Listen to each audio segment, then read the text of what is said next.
Ümmeti Muhammed'in bükülen kaddinin doğrulması yolunda yapılan faaliyetlerin Kur'ani olup olmadığını belirlemek herkese müyesser midir? Kur'an-ı Kerim'le irtibatın bu veçesiyle alakalı mülahazalarınızı lütfeder misiniz? İnsan böyle derinlemesine düşünüyorsa, Cenab-ı Hak böyle derinlemesine düşünen insanları mahrum bırakmaz zannediyorum. Var ya bir söz, belki bazıları hadis diye de rivayet ediyorlar ama güzel bir söz. Men talebe vecette vecede. Bir kimse bir şeyin arkasına düşer, talep eder. Sonra o mevzuda gerekli olan o ölçüde ciddiyet gösterirse umduğuna mutlaka nail olur. Bu Kur'an-ı Kerim'in ayet-i beyinatıyla telif etmek mümkündür. Ve en leyse lil insani illa ma sa'a ve enne sa'yehu sevfe yura thumme yüczahul ceza'el evfa. İnsan sayının karşılığını mutlaka bir gün elde eder. Diğer bir söz, güzel bir söz, hadis değil, hadis ölçüsünde. Men cale nale. Bir kimse kendisini mefkuresi arkasında cevalana salarsa şayet, bu yol sana, olmadı bu yol, olmadı bu yol. Nüfuz etme damarı bu damar, olmadı şu damar, olmadı şu damar. 50 tane alternatifli o duygu ve düşüncelerini başkalarına duyurma, aşkı heyecanı içinde olursa, evet yine Alvar İmamı'nın sözü, sen Mevla'yı seven de Mevla seni sevmez mi? Rızasını even de rızasını vermez mi? Sen hakkın kapısında canlar feda eylesen, emrince hizmet etsen Allah ecrin vermez mi? Sular gibi çağlasan, Eyüp gibi ağlasan, ciğergâhi dağlasan, ahvalini sormaz mı? Allah vefidir, vefi. Hiç kullarını vefasızlığa mahkum etmez. Evfu bi ahdi, ufi bi ahdikum. Hele bir siz sözünüzü tutun, siz size düşeni yapın, bakın nasıl söz tutma oluyor. Size verilen sözler nasıl yerine getiriliyor. Başınızı döndürecek şekilde bir vefa derinliğiyle diyeyim. Zat-ı uluhiyete kelimeleri isnat ederken de çok korkuyorum, terbiyesizlik yaparım diye. Şimdi bu bir mesele. Bu biraz Maturidi akidesine göre. Yani Cenab-ı Hak iki sıradan da lütufta bulunur bazılarına. Fakat bizim vazifemiz o mevzuda, o mesele şiddetli talep. Hazreti Pir bu tabiri kullanıyor. Şiddetli ihtiyacım ve talebim diyor benim. Yani öylesi bir talep içinde bulunma. Ne olur? Bahtına düştüm. Bana anlaşılması gerekli olan şeyleri doğru anlama lütfeyle. Beni onda muvaffak eyle. Hazreti Ruhu Seyyidül Enam'ı doğru anlayayım ben. Onun yolunu doğru anlayayım.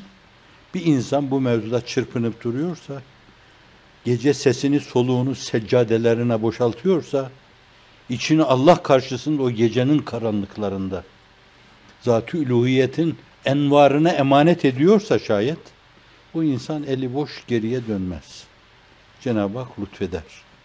Samimi, ihlaslı, teveccüh eden hiç kimse şimdiye kadar onun kapısının tokmağına dokunmuş da eli boş geriye dönmemiştir. Döndürmez o. Bir, ikincisi Allah Celle Celaluhu bazı kimseleri ileride iradelerinin haklarını verecek, çok ciddi kendilerinden beklenen fonksiyonu eda edecekler. Avans nev'inde ta baştan teşvik olsun diye onlara bir kısım lütuflarda bulunabilir.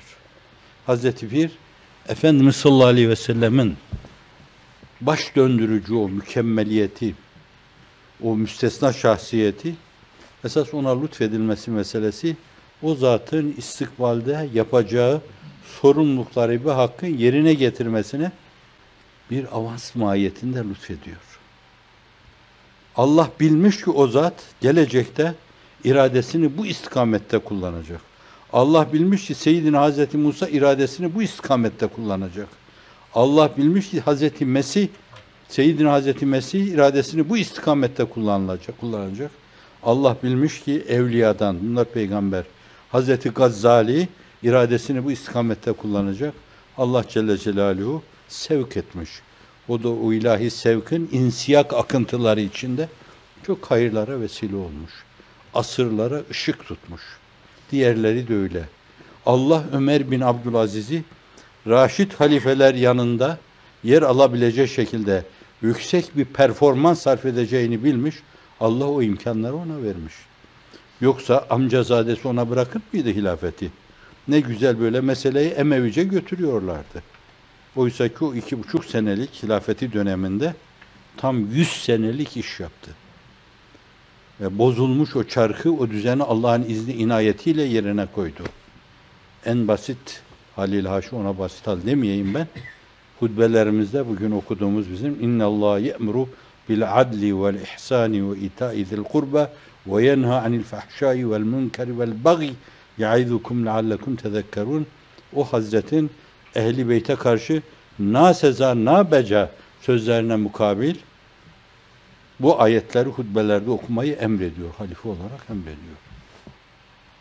Allah o zatın o istikamette bir performans ortaya koyacağını bilmiş ve Cenab-ı Hak ona o imkanları bahşetmiş. Allah Celle Celaluhu Fatih cennet mekanı o imkanları vermiş.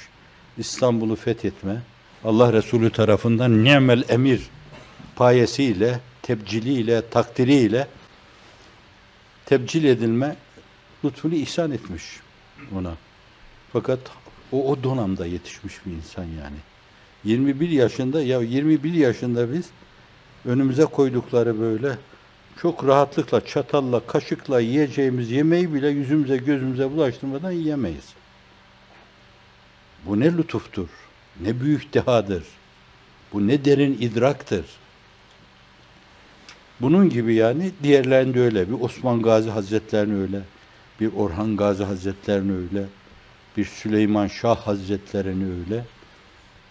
Büyük ölçüde düşünebilirsiniz. O büyük insanı, o büyük sevatı böyle düşünebilirsiniz. Ben o tabiri kullanmak istemem de hani bir başkasının ağzı olsaydı şöyle derdi. Bir kısım densizler kalkmış onlara taş atıyorlar. Onları alay mevzu haline getiriyorlar. Reyting uğruna o yüksek kâmetlerle oyun oynuyorlar.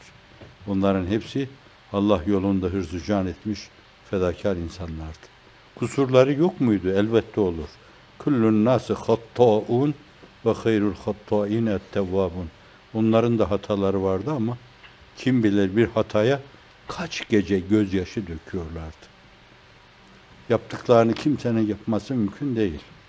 Şimdi bir de böyle bir mesele var yani ileride yapacağı şeye binaen başta Allah Celle Celaluhu Hazreti Pir-i Mugan'dan İmam Rabbani'ye kadar Mevlana Halid-i Bağdadi'ye kadar Muhammed Bahuddin Nakşibendi Hazretlerine kadar Şahi Geylani'ye kadar Hasan Şazili'ye kadar Mustafa Sıddık'il Bekri'ye kadar bu Evliyaullah içinde mazbut tam Hanefi olan bu zattır. Mustafa Sıddık'il Bekri Uşşakilerin piri.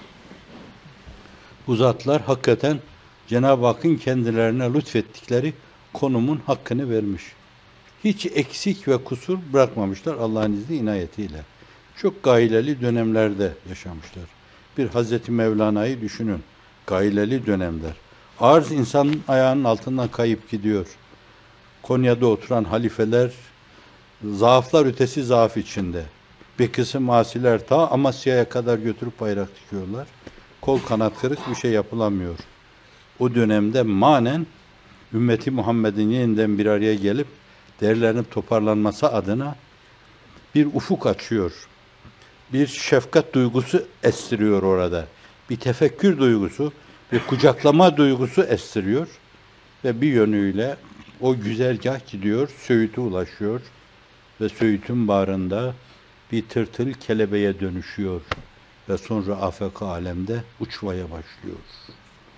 Arızalı arızasız 6 asır İslam dünyasının son karakolu olarak vazife yapıyor.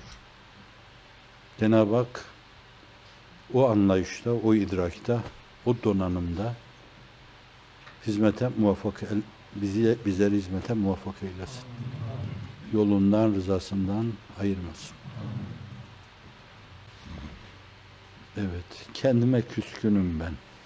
O kelam-ı kadime karşı hafızıyım. Senelerden beri de namazımı ondan kılıyorum. Ama kendime küskünüm ben. Ona karşı öyle vefalı olunmazdı. Ona karşı 1 saat, 2 saat uyku yeterdi. Kalkıp sokak sokak dolaşmak gerekirdi. Her kapıyı çalmak gerekirdi. Delice değil, üslubuyla, akıllıca, o insanların hissiyatı hesaba katılarak, ciddi bir empati mülahazasıyla. Küskünüm kendime. Vefasız insan. Keşke hep Kur'an için yaşasak.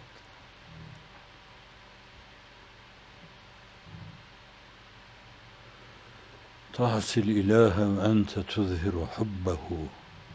Hâzâ le'amri fil fi'âli bedî'u.